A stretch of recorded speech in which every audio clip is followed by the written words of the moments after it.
Just a minute.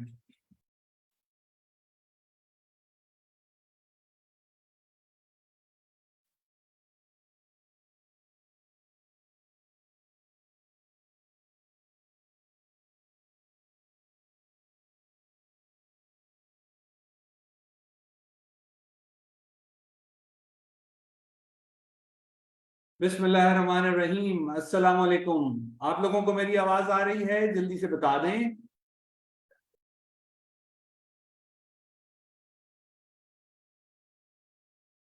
Can you guys hear me? Please tell us.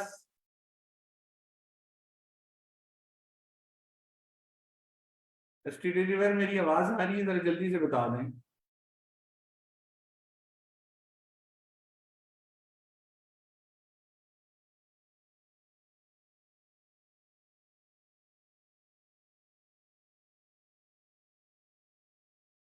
Yes sir, we can hear you. Okay, ठीक है जी।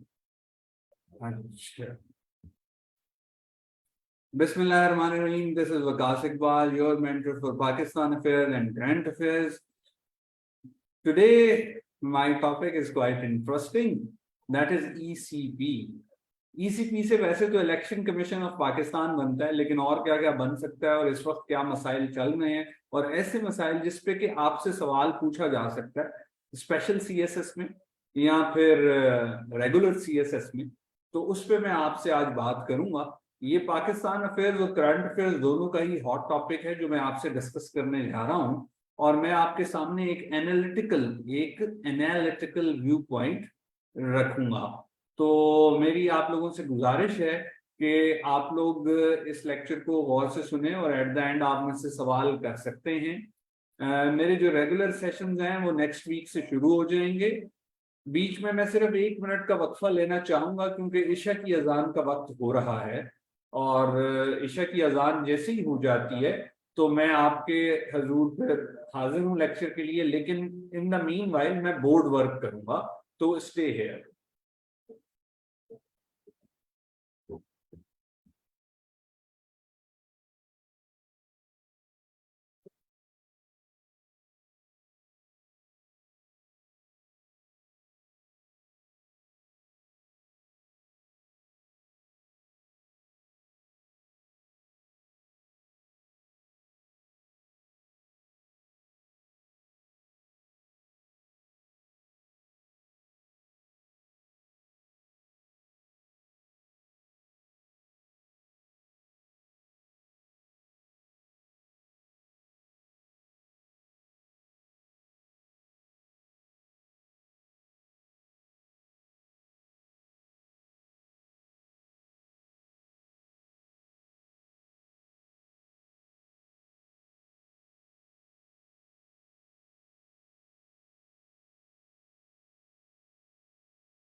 जी जनाब, मेरी आवाज आ रही है आप लोगों को?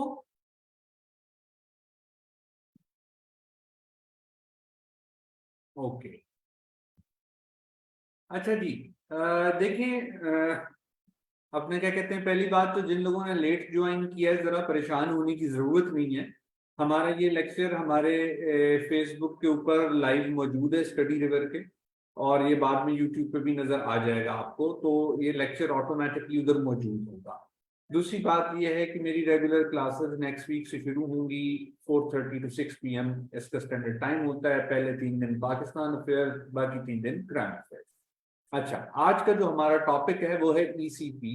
ईसीपी से बज़ाहिर इलेक्शन कमीशन ऑफ पाकिस्तान बनता है, लेकिन ये जो ब्लू कलर से रेड लेफ्ट पे मैंने लिखा हुआ है, वो है अनएंडिंग पॉलिटिकल केओस। जिस सूरत हाल में इस वक्त हम मौजूद हैं, ये एक ना खत्म होने वाला सियासी बहरान है, जो अब एक दलदल की तरह गहरा हो चुका है। जब ये शुरू हुआ था अप्रैल 2022 में, तो ये एक पॉलिटिकल क्राइसिस था, लेकिन ये फिर खिंचता चला गया और ये पॉलिटिकल क्राइसिस से पॉलिटिकल कॉन्फ्लिक्ट में तब्दील हो गया। स्पेशली उस वक्त जब ये पंजाब और केपीके की असेंबलीज तोड़ दी गई और फिर एक सवाल उठा किसका, इलेक्शंस का, दो सूबों में। और इलेक्शन कमीशन ऑफ पाकिस्तान, जिसका के काम है इलेक्शन करवाना, ये इंस्टीट्यूशन बनाई इसलिए है, वो उस काम से रिलक्टेंट नजर आया, हेजिटेंट नजर आया, और उसने अपने आप को मुख्तलिफ किस्म की लीगल टेक्निकलिटीज के पीछे छुपा लिया। अब यहां से शुरू होता है ये कॉन्फ्लिक्ट, केओस में कन्वर्ट हो जाता है। और उस केओस की वजह से इस वक्त हम जिस मौजूदा सूरत हाल का सामना कर रहे हैं, वो इस ईसीपी का एक डिफरेंट वर्जन है, और वो है ई स्केयर सी स्केयर पी स्केयर। अब ई स्केयर सी स्केयर पी स्केयर में क्या है? ई फॉर इलेक्शंस, आगे मैंने डाला है क्वेश्चन मार्क।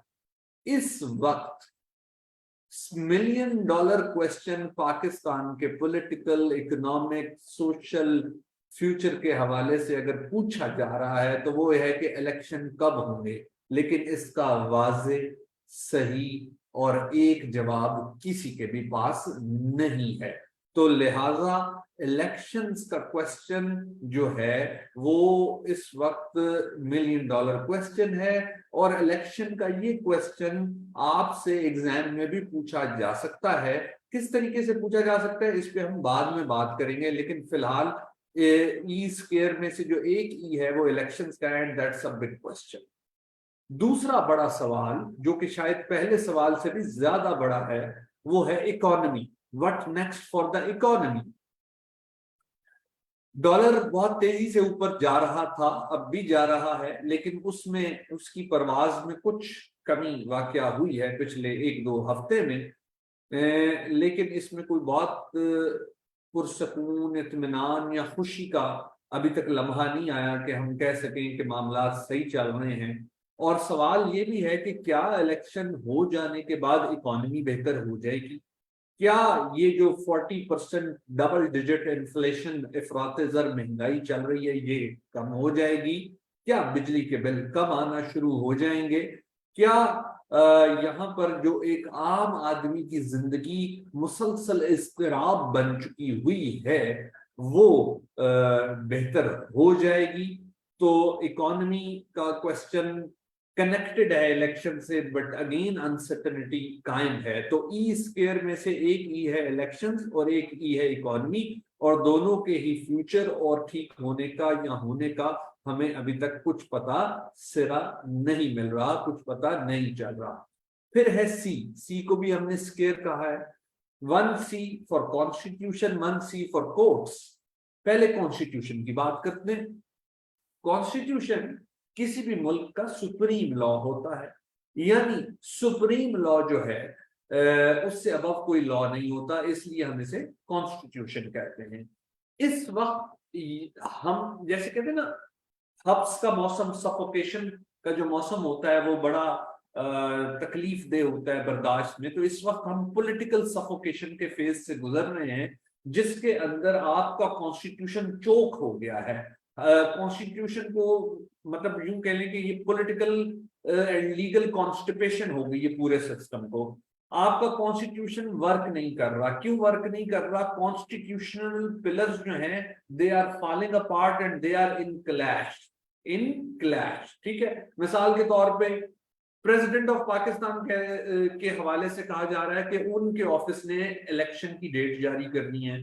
दूसरी तरफ इलेक्शन कमीशन ऑफ पाकिस्तान जो है उसका कहना यह है कि मैंडेट उसका है इलेक्शन की तारीख जारी करने का, और इस हवाले से एक लेजिस्लेशन भी हो चुकी है जो कि साबिका हुकूमत के दौर में हुई। लेकिन साथ ही साथ याद रहे कि पूरी दुनिया में जहां जहां रिटन कॉन्स्टिट्यूशन होता है वहां पर कॉन्स्टिट्यूशन सॉरी वहां पर कॉन्स्टिट्यूशन सुप्रीम होता है, इसीलिए हम सुप्रीम लॉ कहते हैं। कोई भी लेजिस्लेशन कॉन्स्टिट्यूशन के अंदर लिखी गई बात को ओवरड्यू या सुपरसीड नहीं कर सकती, रिप्लेस नहीं कर सकती ता वक्त कि कोई कॉन्स्टिट्यूशनल अमेंडमेंट, आईनी तरमीम जिसके लिए 2/3 मेजोरिटी चाहिए होती है, वो ना हो जाए। तो कॉन्स्टिट्यूशनल अमेंडमेंट तो पिछले 1.5 साल तो क्या पिछले 5 साल में कोई नहीं हुई। तो इस लिहाज से अब जो है अपने क्या कहते हैं एक और कॉन्स्टिट्यूशनल क्लैश या कॉन्फ्लिक्ट इन द मेकिंग है regarding the dates of election. और डेट्स ऑफ इलेक्शन अगर अनाउंस नहीं होती या 90 डेज का बार जो कॉन्स्टिट्यूशन में मेंशन है उससे एक्सीड कर जाती है without proper arrangement, without proper legal cover, तो फिर ये इकोनॉमी के लिए एक बहुत बड़ा सेटबैक है। ठीक है जी। अच्छा, दूसरा है कोर्ट। सी स्क्वायर में से जो दूसरा सी है कोर्ट्स। देखिए, पहली बात तो ये कि हर दुनिया के रिटन कॉन्स्टिट्यूशन के अंदर फंडामेंटल राइट्स जो कॉन्स्टिट्यूशन देता है अपने सिटीजन को वो लिखे होते हैं। जब उन राइट्स की वायलेशन होती है तो उसकी शिकायत हमेशा जाती है जुडिशरी के पास। स्टेट के 3 पिलर्स होते हैं, लेजिस्लेचर, एग्जेक्टिव एंड जुडिशरी। तो जहां जहां दुनिया में रिटन कॉन्स्टिट्यूशन है तो जुडिशरी रिस्पॉन्सिबल होती है उस कॉन्स्टिट्यूशन की इंटरप्रिटेशन, उसकी तशरीह के लिए कि जब कभी इस तरह का मामला आ जाए, कंफ्यूजन आ जाए कि समझ ना आ रही हो कि कौन सी कॉन्स्टिट्यूशनल इंटरप्रिटेशन ठीक है, तो उसमें जुडिशरी की तरफ देखा जाता है। अब हमने देखा है कि पिछले 1-1.5 साल में जुडिशरी, चाहे वो सुपीरियर जुडिशरी हो like supreme court, high court, चाहे वो लोअर जुडिशरी हो, that is too much flooded with the constitutional petitions, with the questions of human rights and fundamental rights violations, and the politicization of judiciary is also very visible. तो that means courts जो हैं वो helpless नजर आ रही हैं, वो ना constitution को इम्प्लीमेंट कर पा रही हैं, ना ही वो अपने ऑर्डर्स जजमेंट्स को इम्प्लीमेंट कर पा रही है। सिलेक्टिव शॉपिंग चल रही है। स्टेट के 3 पिलर हैं, लेजिस्लेचर जो है हाईली अंडर डेवलप्ड है, जो एग्जेक्टिव है वो ओवर डेवलप्ड है, और जो जुडिशरी है वो अनइवनली डेवलपिंग है। तो दैट मींस कि एक पिलर ने शेडो किया हुआ है, ओवरलुक किया हुआ है बाकी पिलर्स को, जिसकी वजह से इस पॉलिटिकल स्टेलमेट या अनएंडिंग पॉलिटिकल क्योस तक हम पहुंच गए हैं। और उसमें कोर्ट्स का डिसफंक्शनल होना और पॉलिटिसाइजेशन ऑफ जुडिशरी होना भी एक बहुत बड़ा सवाल है। आज जिस वक्त मैं आपसे ये बात कर रहा हूँ, चीफ जस्टिस पाकिस्तान जो जुमे वाले दिन उनका आखिरी वर्किंग डे है, उमर अता बंदयाल रिटायर हो जाएंगे। वो एक बहुत ही कॉन्ट्रोवर्शियल लेगेसी छोड़ के जा रहे हैं, being the head of the one of the pillar of the state that is judiciary। उनसे जो तवक्कुआत वाबस्ता थी वो बदकिस्मती से उसे पूरा करने में नाकाम रहे। उसकी यकीनन कुछ वजूहात हैं और रही होंगी, जिसका इजहार उन्होंने कल फुल कोर्ट रेफरेंस की तकरीर में भी किया, जो कि एक रवायती तकरीर होती है आउटगोइंग चीफ जस्टिस की वजह से। लेकिन बहरहाल कोर्ट्स का डिसफंक्शनल होना पूरे सिस्टम की वर्किंग पे और कॉन्स्टिट्यूशन की इम्प्लीमेंटेशन पे सवालिया निशान उठाता है। और जब कॉन्स्टिट्यूशन की इम्प्लीमेंटेशन पे सवालिया निशान उठ जाता है तो आपकी ओवरऑल स्टेट की लीगल वर्किंग के ऊपर भी बैनुल-अक़वामी दुनिया में बहुत सारे सवालिया निशान उठ जाते हैं। अब पी स्क्वायर लिखा है, पी में भी 2 पी हैं हमारे पास, पॉलिटिकल इंस्टेबिलिटी एंड पावर। दोनों के आगे हमने क्वेश्चन मार्क लगाया हुआ है।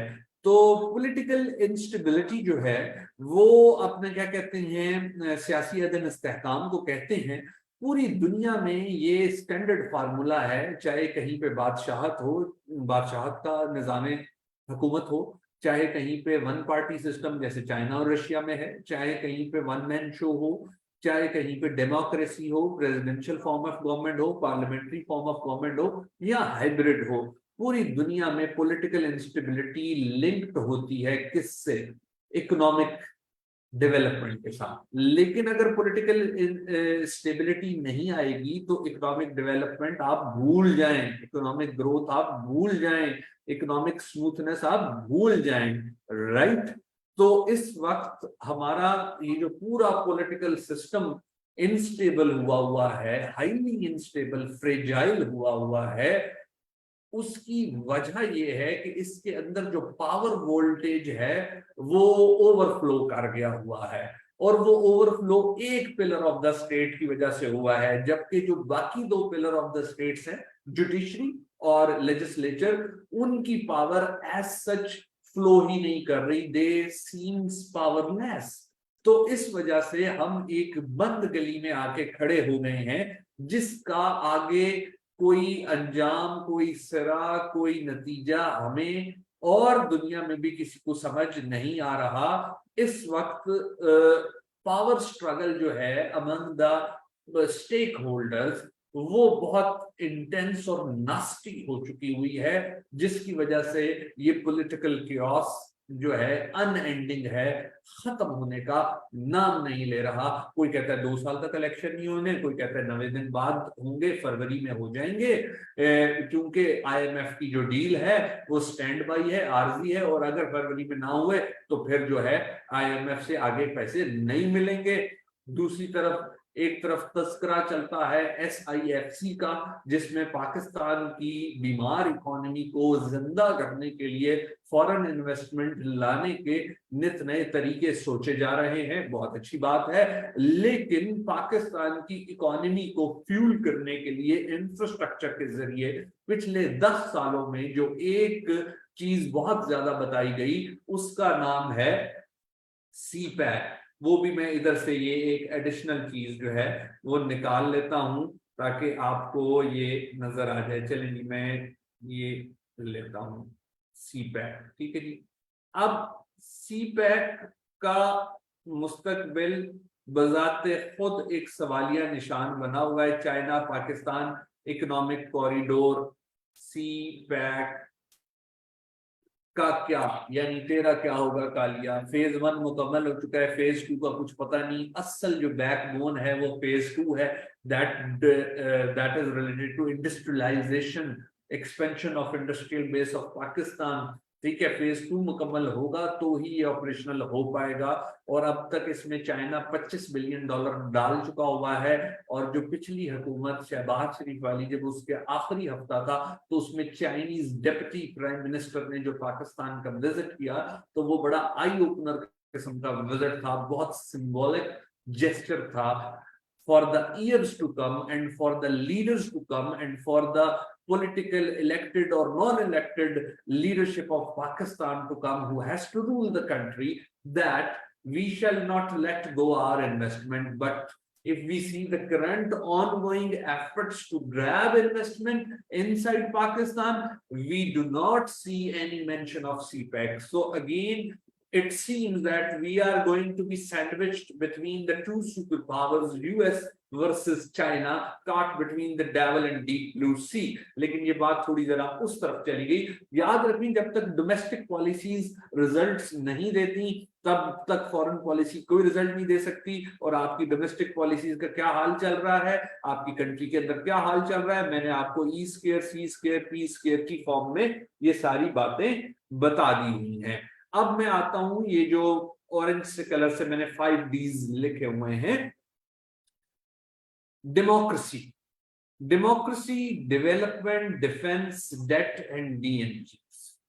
पाकिस्तान की सियासी और मुआशी तारीख जो 75 सालों पे मुहित है, अब 76th ईयर है उसका, अगर उसको समझना है तो इन Ds को देखना पड़ेगा।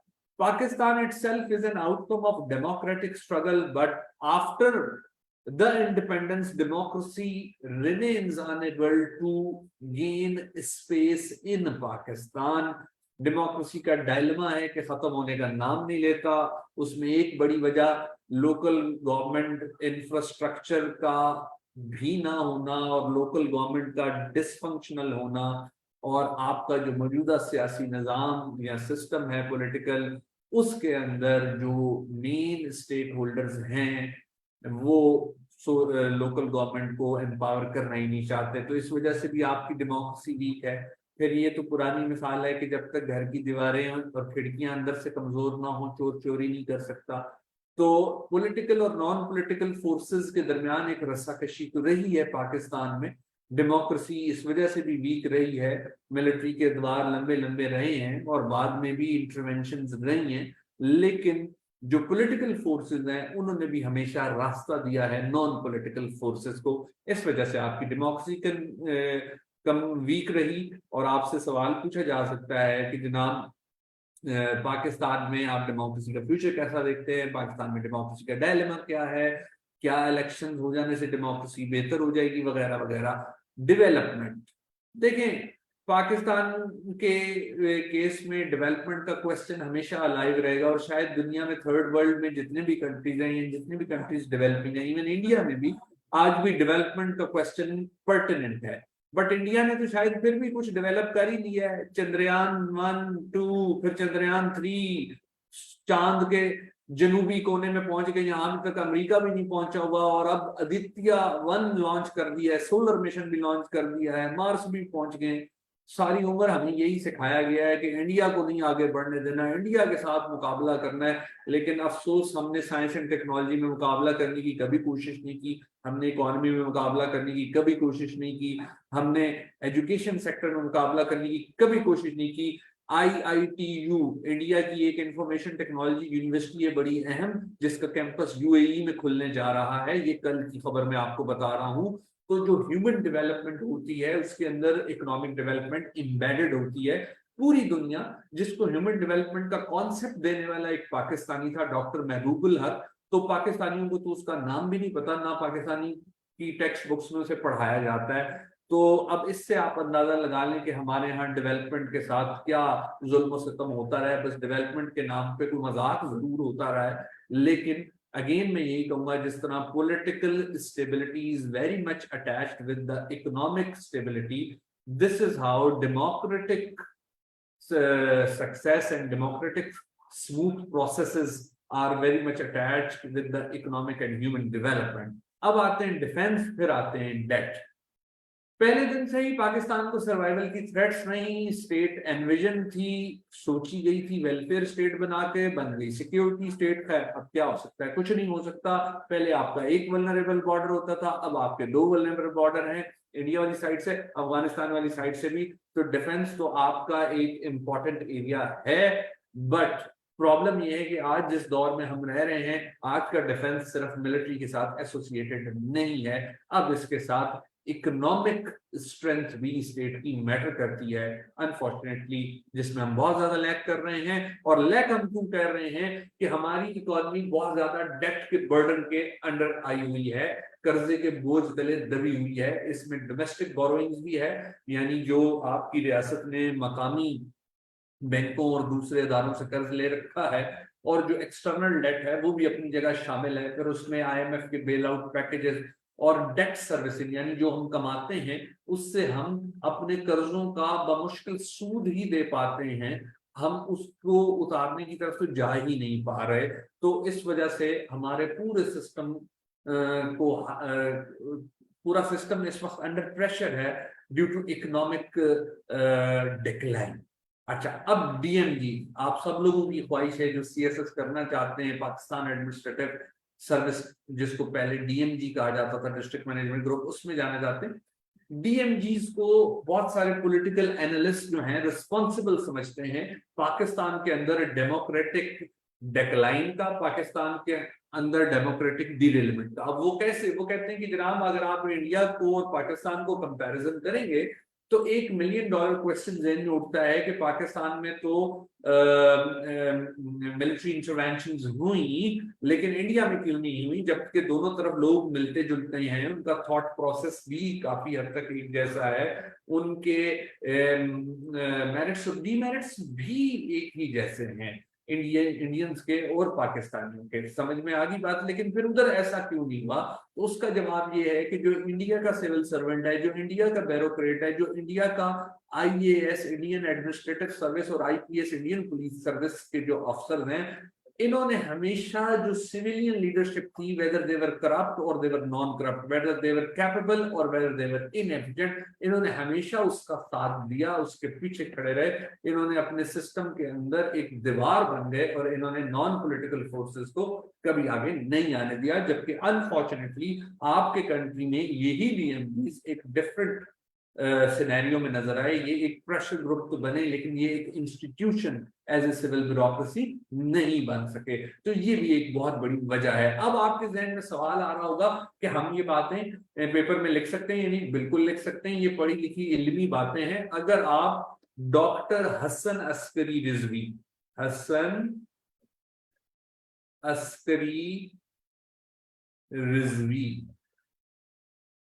अगर आप इनके आर्टिकल्स गूगल पे लिखे ना, articles of doctor Hasan Askari Rizvi, या फिर थिंक टैंक एक प्रोग्राम दुनिया टीवी पे आता है, उसमें ये बोलते हैं मुख्तलिफ सियासी इश्यूज पे, अगर आप इनकी बातें सुने तो ये एग्जैक्टली ऐसी ही बातें कर रहे हैं जो मैं कर रहा हूँ। क्योंकि ये एक एकेडमिक डिबेट है और इसमें हम किसी इदारे को या किसी फर्द को मलाइन नहीं कर रहे, गंदा नहीं कर रहे, हम सिर्फ एक फैक्चुअल पोजीशन या डेटा आपके सामने रख रहे हैं फॉर द एनालिसिस। ठीक है, तो ये है सूरत हाल, और ये सूरत हाल जो मैंने आपके सामने एक तज्जिए की सूरत में पेश की है, वो आप किसी भी क्वेश्चन का हिस्सा बना सकते हैं जो पाकिस्तान के मौजूदा सियासी मंजरनामे से, करंट पॉलिटिकल लैंडस्केप से, जो 1.5-1 साल का रहा after the ouster of Imran Khan government through the no confidence movement, तो उसमें आप फिट इन कर सकते हैं। तो जी, अब floor is open for questions. I will take few question, then I will end this lecture, और अगले हफ्ते से मेरी क्लासेस का आगाज होगा और आप आकर फिर करंट अफेयर्स ज्वाइन कर सकते हैं। जी, raise your hand, I will unmute you. Any question?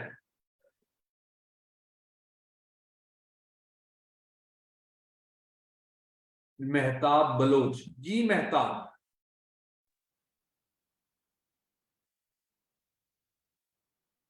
Mehtab बोले, आपका माइक ओपन है। वालेकुम सर। हेलो, अस्सलाम वालेकुम सर। वालेकुम अस्सलाम। सर जी, मुझे ये सवाल पूछना था कि अगर फॉर एग्जांपल अभी हमारी जो इकोनॉमी बिल्कुल डाउन चल रही है और हम आईएमएफ से जो कर्जा वगैरह ले, मैं सर ये कह रहा हूँ कि अगर इस टाइम जब हम मतलब इकोनॉमी हमारी बिल्कुल लो लगी पड़ी है और हम आईएमएफ से कर्जा वगैरह ले रहे हैं, और कर्जा वगैरह भी मतलब जो ले रहे हैं उनके अलावा मतलब सूद उसका बहुत ज्यादा होता है, तो ये हमें इस वक्त मतलब फॉर एग्जांपल कर्जा वगैरह क्या फायदा दे रहे हैं? और उसके अलावा अभी फौज भी मतलब इस मतलब इकोनॉमी को स्टेबल करने में मतलब वो अपना किरदार अदा कर रही, तो इनका मतलब सारा किरदार अदा करना, और आईएमएफ से कर्जा वगैरह मतलब फौज कह रही है कि वो बंद करना चाहिए, तो इनका मतलब ये सारा इसमें क्या किरदार आता है, मतलब इनका क्या फायदा हो रहा है हमारे पाकिस्तान में? और इस टाइम जो ब्यूरोक्रेट्स बैठे हुए हैं तो उनका भी मतलब इस टाइम में हमें कोई भी मतलब फायदा नहीं हो रहा। फॉर एग्जांपल हम अगर हम डॉलर वगैरह मतलब 310 से 320 रुपए तक जा रहा है, उसके बाद 10 रुपए 20 रुपए नीचे आ रहा है, तो फायदा तो सर कोई भी नहीं हो रहा। तो इससे मतलब सर ये मुझे गाइडेंस चाहिए थी कि अगर फॉर एग्जांपल फौज किरदार अदा कर रही है अपना और हम आईएमएफ से कर्जा ले रहे हैं, फायदा तो हमें कोई भी नहीं हो रहा। मुझे एक बात बताएं, आपकी बाइक अगर खराब हो जाती है और आपको पता चल गया है कि आपकी बाइक खराब हो गई है, तो क्या आप बाइक में पेट्रोल डालना छोड़ देंगे? क्या आप बाइक को मैकेनिक के पास ले जाना छोड़ देंगे? क्या आप बाइक को ठीक करवाने से पीछे हट जाएंगे? नहीं हटेंगे, कोशिश तो करेंगे। तो यहाँ पे कोशिशें की जा रही हैं, बट अब तक तो उसका कोई रिजल्ट नहीं निकल पाया। लेकिन होपफुली शायद निकल आए, बट हमें ये लगता है कि अच्छा बुरा जैसे भी है, आपको बहरहाल पॉलिटिकल सिनेरियो क्लियर करने के लिए इलेक्शंस की तरफ जाना चाहिए, और जो भी इलेक्टेड गवर्नमेंट आए वो फिर आगे आके इनिशिएटिव्स ले, राइट, तो फिर शायद कुछ बेहतरी आ जाए। ये है बात इसमें सारी शामिल। जी सनिया। अस्सलाम वालेकुम सर। वालेकुम सलाम। सर मैंने पूछना था, जैसे करंट अफेयर के लिए हम लोग न्यूज़पेपर थोड़ा रीड ऊंचा करते हैं। बोले जी, आवाज मुझे कम आ रही है सर। अब आ रही है आवाज? जी आ रही, थोड़ा ऊंचा बोलें बस सर। सर मैं कह रही हूँ कि जैसे करंट अफेयर के लिए हम न्यूज़पेपर रीड करते हैं, तो अगर हम न्यूज़पेपर वीकेंड पे रीड करें तो is it fine? Newspaper weekend पे रीड करें, ये पूछ रही आप? जी जी। न्यूज़पेपर सिर्फ वीकेंड पे ही रीड करना चाहिए। द न्यूज संडे रीड किया करें, मैं तो रिकमेंड ही वो करता हूँ, बस टेंशन नहीं लेनी रोजाना पढ़ने की। अच्छा जी मशल। जी मशल। हेलो अस्सलाम वालेकुम सर। वालेकुम सलाम। सर मेरा एक क्वेश्चन ये है कि आजकल जो ये डिबेट गर्म है कि हर जगह मिलिट्री इंटरवेंशन अभी अपनी कर रही है इकोनॉमी को ठीक करने की और डॉलर को रेगुलेट करने की, और ये जो डॉलर ट्रांसफर है ना unregulated to Afghanistan and anywhere, वो रोकने की, तो क्या ये इसका काम है कि ये कर रही है? और क्या ये पूरी हुकूमत जो अभी हुकूमत है केयरटेकर, ये क्यों नहीं कर सकती? दूसरा ये है कि सर अगर हमसे कोई आपने वो तो बता दिए, मसाइल तो आपने सारे बता दिए, लेकिन सॉल्यूशंस जो है हमें एक प्रॉपर सॉल्यूशंस भी पता है कि इस वक्त जो केयर टेकर हुकूमत है या जो केपी और ये दूसरी असेंबली है ना हमारे साथ, पंजाब की असेंबली है, यहाँ पर तो अभी तक इलेक्शंस नहीं हुए, तो अभी जो ये मसले चल रहे हैं, सो क्या ये इनकी जिम्मे पड़ता है कि मतलब इनको अभी क्या करना चाहिए, इस पूरे किस्से को हमें कैसे संभालना है जो अभी जितनी भी इंस्टेबिलिटीज है, और इलेक्शन तो हो नहीं रहे हैं, तो हम अच्छा बेटा, कैसे इतना इलेक्शन लंबा कमीशन। सवाल नहीं करते होते, मुझे आपकी बात समझ आ गई है। मैं अब आंसर जी करता सर, हूँ। तो आप बस सबसे अब मैं इलेक्शन पहले कमीशन के प्रोसेस मुझे बताए कि अब इसको क्या करना चाहिए, सोल्यूशन अब क्या है? छोटी सी बात है। पहली बात तो ये कि सोल्यूशन मुझसे सब लोग पूछ रहे हैं, मैं तो इस कैपेसिटी में नहीं हूँ सोल्यूशन दे सकूं, लेकिन मैं सजेशन मेरी यही है और सबकी यही होनी चाहिए कि जब 5 साल पूरे हो गए तो फिर बनता तो इलेक्शन ही है, तो आप इलेक्शन कराएं, इलेक्शन में डिले ना करें, उसको किसी भी टेक्निकल रीजन से भी डिले ना करें, और इलेक्शन के बाद जो इलेक्टेड गवर्नमेंट है जिस किसी की भी हो, उसको तमाम इदारों को ऑन बोर्ड लेके अपनी एक कलेक्टिव एफर्ट करनी चाहिए। अब सवाल ये पैदा होता है कि जनाब जो केयर टेकर गवर्नमेंट कर रही है और जो मिलिट्री कर रही है, क्या इसका काम है? देखिए, हमारी 75 साल तारीख में यही होता आया है कि जो जिसका काम नहीं होता वो कर रहा होता है, और जो जिसका काम होता है वो नहीं कर रहा होता। अब मिसाल के तौर पे इलेक्शन कमीशन ऑफ पाकिस्तान को ही देख लें, उसका काम है इलेक्शन करवाना, वो इलेक्शन नहीं करवा रहा, बाकी वो हर काम कर रहा है। तो ऐसी सूरत हाल में हमें पूरा जोर या फोकस या ये होना चाहिए हमारा, या सोल्यूशन अगर आप पेपर में भी लिखेंगे तो वो यही कि भाई हर सूरत में बस 90 दिन के बाद आप इलेक्शन करा दें, और अब तो पूरे मुल्क में करा दें। ठीक है, इलेक्शन के बाद जो भी इलेक्टेड गवर्नमेंट आए, ठीक है, वो अल्लाह करे कि स्प्लिट मैंडेट के साथ ना आए, एक अच्छे मैंडेट के साथ आए और वो अपना काम करे, क्योंकि पॉपुलर डिसीजन पॉपुलर गवर्नमेंट ही ले सकती है, डिफिकल्ट डिसीजन पॉपुलर गवर्नमेंट ले सकती है जिसको आवाम की हमायत हासिल हो, ना वो केयर टेकर ले सकती है, ना वो कोई और अदारा ले सकता है। ठीक है जी, तो ये तो आपके सवालों का वो जवाब है। बाकी ये है कि कॉन्स्टिट्यूशन नाम की चीज इसीलिए रखी जाती है कि अपना क्या कहते हैं उसको जो है वो किया जाए, फॉलो किया जाए, और मामलात को उलझने से बचाया जाए। लेकिन क्योंकि अब उसको फॉलो नहीं किया जा रहा तो इसलिए उलझ रहे हैं। तो आप पेपर में यही लिखें कि constitution of Pakistan must be followed in all type of situation, in any situation, in any condition. ठीक है जी, ये आप उसके सजेशन में लिख सकते हैं। जनाब, मैं सिर्फ उन्हीं क्वेश्चंस का जवाब दे सकता हूं जो लोग हैंड रेज करेंगे, मैं चैट में पूछे गए सवालों का जवाब नहीं दे सकता। अमीर हमजा। जी अमीर।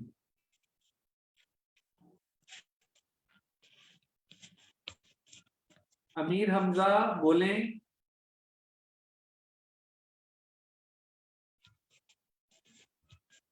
इनका माइक बंद है। आशिक हुसैन जी, आशिक हुसैन बोलें।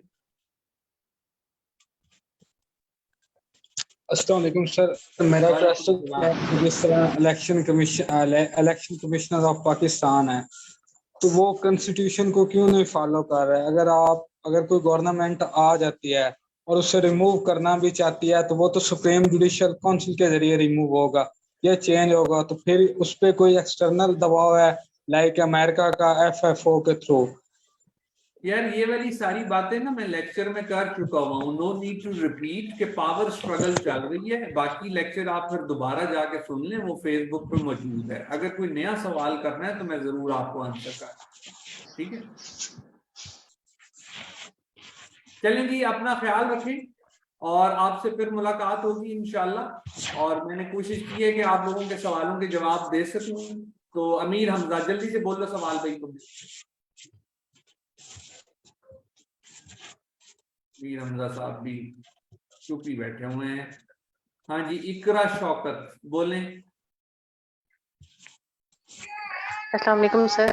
सर मैंने क्वेश्चन ये पूछना था कि पेपर में इसके अगर हम ECB की बात करें तो क्वेश्चन किस किस एंगल से आ सकता है, वो थोड़ा सा बता दें प्लीज। जी मैंने आपको बताया था, आपसे पूछा जा सकता है पाकिस्तान में डेमोक्रेसी का सर्वाइवल क्यों नहीं हो पा रहा, डेमोक्रेसी अंडर प्रेशर क्यों है, पाकिस्तान में डेमोक्रेसी का डायलेमा क्यों है, पाकिस्तान में इलेक्शन आने से मौजूदा सूरत हाल ठीक हो जाएगी। इस किस्म के सवाल पूछे जा सकते हैं, राइट। जामीउल्लाह जी। अस्सलाम वालेकुम सर। वालेकुम सलाम। सर आपने CPA की बात की, फेज 1 कंप्लीट है, फेज 2 का सर कोई वो है कंप्लीट होगा या नहीं, इसका फ्यूचर क्या है CPA का ना? असल में सर आपको पता है कि चाइना इसका सारा वो कर रहा है ना, सारा फोकस चाइना का है सर। तो इसके साथ साथ G20 कॉन्फ्रेंस हो गया, इसमें India middle east Europe economic corridor, इसको सर आप किस नजर से देखते हैं और CPA को किस नजर से देखते हैं? आया CPA ये CPA को इफेक्ट करेगा या? बेटा इसके लिए करंट अफेयर के लेक्चर का वेट करें, सारी चीजें एक लेक्चर में पॉसिबल नहीं है और ये बिल्कुल मेरे टॉपिक से हट के क्वेश्चन है, तो मैं इसको करंट अफेयर वाले लेक्चर में जरूर एड्रेस करूंगा, ठीक है जी। ओके जी, अपना ख्याल रखें। बाकी कांटेक्ट कर सकते हैं आप हमसे नई क्लासेस के लिए, राइट। ये नंबर वगैरह चल रहे हैं, फिर आपसे मुलाकात होगी। खुदा हाफिज़।